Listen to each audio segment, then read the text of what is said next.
자, 안녕하십니까. 최홍주입니다. 자, 긴급시황. 오늘은 쇼츠로는 안 될 것 같아서, 길이가 좀 길 것 같아서 영상으로 좀 올려드릴게요. 자, 어제 FOMC에서 금리는 동결했으나 파월이 매파적인 발언을 하면서 시장이 좀 많이 흔들리죠. 뭐 가장 쟁점은 그거죠. 연내 금리 인상을 한 번 더 할 수 있다. 그거보다 더 큰 게 고금리 시즌이 좀 길어질 가능성이 높다라는 거 좀 보실 수가 있겠죠. 오늘 새벽에도 고용 지표가 잘 나오면서 고용이 강하다. 파월이 늘 외치는 거죠. 그러니까 파월은 경기 침체 가능성이 낮으니까 조금 더 버텨라. 인플레이션부터 잡고 보자라는 그런 추세를 더 보인다는 거죠. 자, 이렇게 몇 가지 정리해 보면 미국 경제 침체 가능성이 있느냐? 없다고 말할 수는 없어요.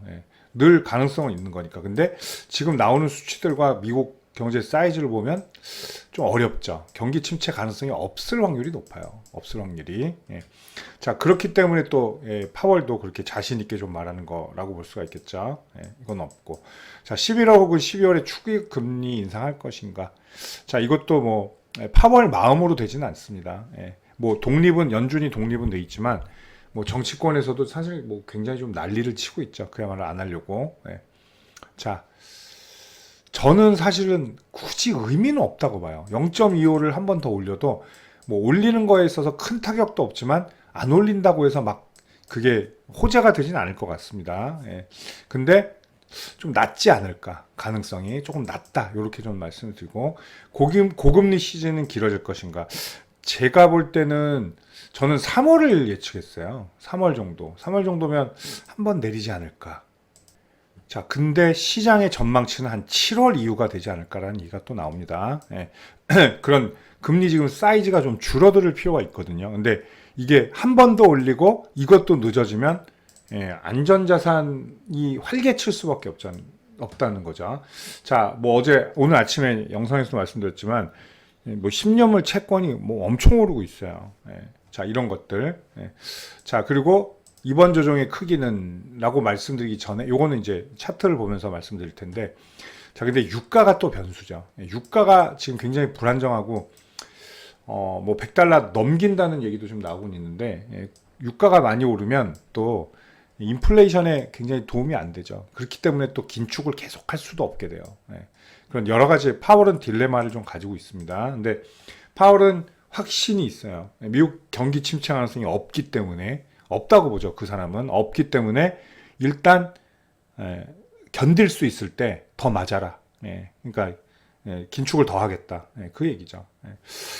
자, 그런데 그 사이클 상으로 볼 때는 내년 여름을 넘긴다면 그것 또한 위험이 될 수가 있어요. 왜냐면 이제 정말 기업들 침체로 갈 수 있단 말이에요. 경기 침체로 장기화되면. 근데 그 체력까지 버틸 만한 체력까지가 될까? 이게 저는 관건이라고 좀 생각이 됩니다. 자, 그럼 이제 이번 조정의 크기를 한번 좀 재보도록 하겠습니다. 자, 나스닥은 오늘 밤 뭐 13,100을 뭐 굳이 테스트를 할지 아니면 오늘은 반등을 할 수 있는데, 오늘 반등했다고 해서 이 조정이 다 끝났다라고 하긴 그래요. 왜냐면, 자, 근데 이게 없던 시나리오는 아니에요. 없는 시나리오가 아닙니다. 새로 나온 악재는 아닙니다. 원래 뭐 추가 금리 인상 얘기는 파월이 계속 했었고, 뭐 내년에도 금리 인하는 뭐 꿈도 꾸지 마라라는 얘기도 파월이 많이 했었어요. 그러니까 최악의 시나리오까지는 아니에요. 근데 좋은 시나리오는 물론 아니죠. 그렇기 때문에 이 정도, 저는 13,100 정도 눌림이 제일 무난하지 않을까, 그렇게 좀 생각이 돼요. 그 이상은 안 눌렸으면 한다는 바람이죠. 다우존스도 어제 다우존스 치고는 좀 무겁게 내려왔기 때문에 오늘은 34,000 지지하는 게 일단 관건이고, 오늘 반등했다고 해서 이게 끝이다라고 역시나 말은 못하지만 200일선까지도 내려올 가능성은 조금 있습니다. 나스닥이 조금 더 취약하긴 해요. 나스닥은 근데 200일선 오면 뭐 차트가 다 멍겨지겠죠. 왜냐면 이게 괴리가 커요. 다우존스랑 나스닥이랑. 그런 거 우리가 좀 간과할 수는 없죠.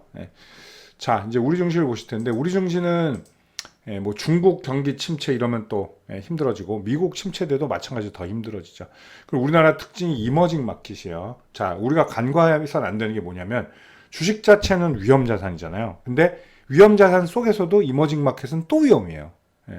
자, 기회가 많고 상승폭이 클 수는 있지만 그만큼 리스크도 크다는 거죠. 자, 그렇다면 외국인들의 자금 이탈 시에 우선순위가 될 수 있다는 거죠. 중국보다 우리가 아래예요. 훨씬. 기분 나쁘지만. 그런 걸 우리가 좀 볼 수 있다는 거. 자, 우리 증시도 뭐 진짜 여차하면 근데 여기 흐름이 괜찮았잖아요. 자, 높이고 높이고. 근데 이 흐름이 지금 깨졌단 말이에요. 그럼 이렇게 가다 여기서 또 먹혔죠. 그럼 요 추세로 되돌린 가능성이 있죠. 아니면 원형으로 지금 다시 옮게 되면 어떻게 돼요? 최악의 경우 300일선을 구경할 수도 있다라는 게 돼요. 자, 분명히 뭐 미국 시장보다는 훨씬 택도 없이 약했지만 조정 때는 좀 더 강할 수가 있다는 거예요. 그러니까 조정이 강하다는 건 더 많이 하락할 수 있다라는 거죠. 그런 가능성도 배제할 수는 없어요. 오늘 저도 은근히 사실은 이러면서 말은 이렇게 하지만 은근히 오늘 200선 물고 올라가길 바라고 있어요. 그래서 제가 이사고에 대한 말씀 오늘 마침에 드렸죠. 자, 여기는 뭐 깨지는 자리였고 이제 2482가 있는데 오늘 2482 밑으로는 저는 안 갈 거라고 보는데 2482 밑으로는 근데 이게 2482 밑으로 안 갔다서 조정 끝 그리고 이 W가 되느냐 그거는 또 장담할 수는 없다는 얘기예요. 왜냐면 리스크가 좀 많아요. 우리는 내년이래 다음 주에 또 연휴 리스크가 있죠. 추석 연휴 리스크도 있고 그리고 이머징 마켓이라는 점 그리고 달러 상승에 취약한데 달러가 좀 불안정하다는 거. 지금은 조금 진정됐지만 어제 1344원까지 찔렀단 말이에요. 현재는 1339원인데 자 5원 정도 내렸는데 자 환율도 우리한테 굉장히 변수죠. 외국인 투자자들의 포션이 크기 때문입니다. 자 미국 지금 현재 야간 선물은 소폭 상승으로는 전환돼 있어요. 근데 추세는 아니에요. 추세는 아닙니다. 그것 자 커팅해서 잠깐 보여드리면 막 추세를 탄 건 아니고 그냥 수렴이죠. 자 어제 많이 내렸니? 그래 무서워. 내렸니? 무서워. 이러고 있는 거예요. 내렸니? 무서워. 어쩔까? 그러다가 뭔가가 필요하죠. 근데 미국은 지금 한밤중인데 지금 뭐가 자다 일어나서 뭐 바이든이 뭐 어떻게 할 건 아니잖아요. 그죠? 자 미국 시간 지금 뉴욕 시간으로 9시 24분입니다. 저녁. 이 시간에 뭐가 나오진 않는다는 거예요. 자 그렇기 때문에 야간 선물은 그냥 투심대로만 흘러갈 가능성이 높죠. 자 그렇다고 뭐 지금 중국이 막 우리 이제 새로 공장 돌리고 잘 돼요라고 하는 단계도 아니기 때문에 그런 건 시장의 위축은 있을 수 있어요. 그러나 가장 좋은 거, 자 어떤 악재가 있어도 제일 좋은 게 뭐라고 말씀드렸죠? 가격적으로 싼 거죠. 지금 박 4단이에요. 그러니까 가격적인 또 메리트가 있다라는 거죠. 그러면 뭐 단기로 보더라도 메이저들이 침을 흘릴 만한 종목들이 많아지겠죠. 시장을 침을 흘리지 않아도 종목으로 침을 흘릴 만한 게 있죠. 뭐 그게 뭐 지금 뭐 폭락하고 있는 뭐 동신건설이겠어요. 그런 종목들이 이걸 침을 매일까? 아니면 뭐 이낙연 뭐 전 대표 관련주 이걸 외인들이 사겠어요. 그죠? 다 어차피 이런 것들이죠. 삼성전자, 뭐 LG에너지솔루션, SK하이닉스 다 대형주 라인들이란 말이에요. 그러니까 매력적 있는 가격들이 있는 애들은 그러니까 밸류에이션인 애들은 사서 올릴 수밖에 없다는 거죠. 그런 단계가 오고 있다는 거예요, 현재. 자, 그렇기 때문에 저는 웬만하면 이 지지점에서 살리는 게 좋다라고 봐요. 자, 그렇다면 반등의 시그널이 어떻게 나올 것인가? 오늘 뭐 어떻게 끝나던, 뭐 지금 이렇게 끝나던, 뭐 2,500을 회복하고 끝나던, 자, 그죠? 요런 데까지 갭 떼오는 거 보면 이제 저가 시그널일 가능성이 높죠. 그러니까 2,500 한 15 이상 올라오면 거기서 저가를 여기서 잡았을 확률이 좀 있어요. 자, 그리고 지금 아까 톡방에 제가 써드린 게 뭐였죠? 그 어떤 때보다 미국 시장과 커플링 될 것이다. 왜냐? 미국발 악재이기 때문이에요. 미국이 지금 제일 중요한 키를 쥐고 있기 때문이에요. 그 어떤 때보다. 자, 미국 야간 선물 지금 상승 전환 됐다고 말씀드렸죠. 조금 상승 전환 되니까 우리도 자, 제가 지금 이거 영상 찍는 동안 어때요? 여기로 올라타 버리죠. 249 제가 요 사이라 그랬죠. 지금 올라타잖아요. 물론 이게 쭉 뚫고 오늘 갈지는 모르겠어요. 근데 오늘은 저가 마감 가능성은 좀 없죠. 그리고 단봉일 가능성이 높다. 오늘 단봉이 차라리 좋은 것이다. 이렇게 좀 말씀드릴게요. 최악의 시나리오는 300일선입니다. 제가 보는 최악의 시나리오는. 근데 제가 메이저라면 여기까지만 해도 충분하지 않나. 대신 이건 용납하지 않겠죠. 쭉 뚫고 이거는 용납하지 않을 것 같아요. 제가 메이저라면 어디서 던지느냐? 이런 데서 던지겠죠. 그렇죠? 왜 올라오면 올라왔는데 고금리 사이클이 길다는 게 좀 찝찝하구나 이러면서 그럼 던질 명분이 있죠. 어차피 명분 싸움이니까. 그 관점에서 코스피는 보시고요. 코스닥은 좀 더 불안할 수밖에 없어요. 근데 왜냐면 자 작은 종목들 그리고 기술주들이 많은 코스닥. 근데 우리나라는 또 뭐 삼성전자도 코스피에 있어서 코스피도 그렇게 자유롭진 않습니다만 코스닥이 조금 더 그런 면에서는 좀 취약하죠. 그렇게 볼 때는 코스닥의 변동성이 더 크겠죠. 그렇다면 반등한다면 빨리 올라오는 것도 코스닥이 되겠죠. 제가 보는 코스닥의 합리적인 여기까지만 뺐으면 하는 라인은 837 정도. 840에서 37. 요 정도만 빼면 적당하지 않나. 물론 오늘 저가가 되면 더 나름없이 좋습니다. 더할 나위 없겠죠. 그래도 빼더라도 837, 840 이하로 빼진 않았으면. 왜냐면 진짜 충분히 이 정도면 많이 먹었어요. 하방을. 자, 마찬가지로 역으로 이제 돌려 올린다고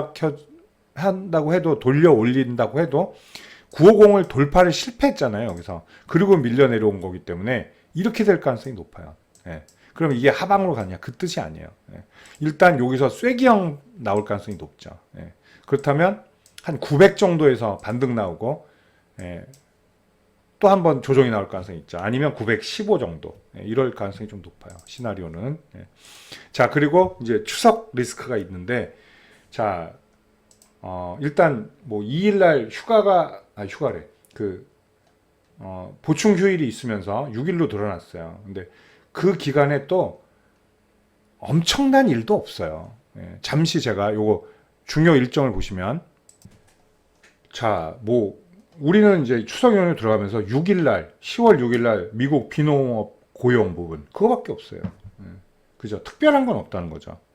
자, 그리고 오히려 10월 10일 CPI가 이제 좀 중요해지겠죠. 왜냐면 파월이 또 어떤 발언을 할지가 궁금하잖아요. CPI가 또 떨어진다면. 그죠? 그렇게 2% 외치고 있는데, 인플레이션 지표를. 근데 12일은 우리는 뭐, 개장하고도 한참 뒤죠. 그렇기 때문에 여유가 또 있다라는 거예요. 그래서 특별한 악재는 없어요. 그 기간, 이벤트는 없습니다. 글로벌 증시에. 근데 문제는 너무 길다는 거죠. 자, 위험이 있고, 그쵸. 뭐가 어려운데 휴가 갔다 와. 이러면 찝찝하잖아요. 책상 없어질 것 같고. 그런 느낌이 될 수 있다는 거예요. 자, 그래서 이제 수급 공백도 있는 건 그런 거죠. 메이저들이 뭐 삼촌이 뭐 조카 선물 주려고 돈 빼는 거 그건 아니에요. 그건 잘못된 말이고 메이저들이 넣는 돈이 없어요. 그러니까 연휴가 길면 일단 베팅을 안 합니다. 갔다 와서 보자. 그런 의미가 많단 말이에요. 그래서 큰 그게 없어요. 그리고 보통 연휴 전날 있죠. 27일이 되겠나요? 이번엔 그죠? 27일 이런 날 폭락하는 일은 제가 24년 주식한 동안 연휴 전날 연휴 때문에 폭락하진 않아요. 오히려 월화가 위험하죠. 월화가 그런 측면에서 일단 추석 연휴하고도 우리 좀 연계해서 볼 수 있고 그 사이에 미국 증시에서 뭐 큰 빅 이벤트는 없다. 오히려 다음 달 그냥 10일 CPI 정도 확인하면 되죠. 그리고 10월에는 그게 없어요. 그 금리를 결정하는 FOMC가 아니야. 11월, 12월. 그렇기 때문에 10월은 조금 더 여유가 있다는 거죠. 그죠? 자, 오늘 결론적으로는 일단 오늘은 중요한 날이 되죠. 어제 폭락 이후에 오늘 개파락이 컸기 때문에 오늘 단봉이던 일단 양봉. 2500 위에서 끝나면 더 좋고 최하 2495. 코스피 2495면 201선 지켜주는 거. 자, 코스닥도 마찬가지예요. 코스닥도 개파락이 컸죠. 1%가 넘었기 때문에. 그리고 850을 빼고 갔다 왔죠. 일단 이탈하고 갔다 왔잖아요. 그리고 845까지는 찍진 않았어요. 그렇기 때문에 오늘 845까지 굳이 갈 필요는 당연히 없다는 거죠. 물론 오후에 어떻게 변심할지는 모르지만 어느 정도 안정을 취하지 않을까. 이틀이면 충분하다는 거죠. FOMC 조정은. 자, 그리고 역시나 마찬가지고 단봉 정도면 되고 양봉, 양봉이면 될 것 같아요. 그리고 더 뭐 조금 더 바란다면 855 위에서 끝난다. 855 정도 위에서 끝나도 충분하지 않을까. 이렇게 좀 보겠습니다. 자, 조정이 깊었어요. 문제는 이 조정이 깊은 게 그게 문제가 아니라 뭐 쫙 반등 나오면 좋겠지만 그 반등각에서 이제 매물 압력도 나올 거라는 거. 그게 이제 그래서 시장은 좀 더 난해해질 것이다. 시장은 그렇게 전망을 하겠습니다. 자, 힘든 장이 좀 이어졌는데 뭐 거의 다 왔어요. 조정. 해봤자 조금 더 그 정도라고 저는 봐요. 좀 더 나와봤자 조금 더 그 정도. 근데 올라오는 각은 일정하다. 이렇게 말씀드리겠습니다. 자, 우리 개인 투자분들 마음고생 많으신데 힘내시고 제가 말씀드린 시나리오대로 갈 가능성이 높아요. 그렇게 보시면 되겠습니다. 감사합니다.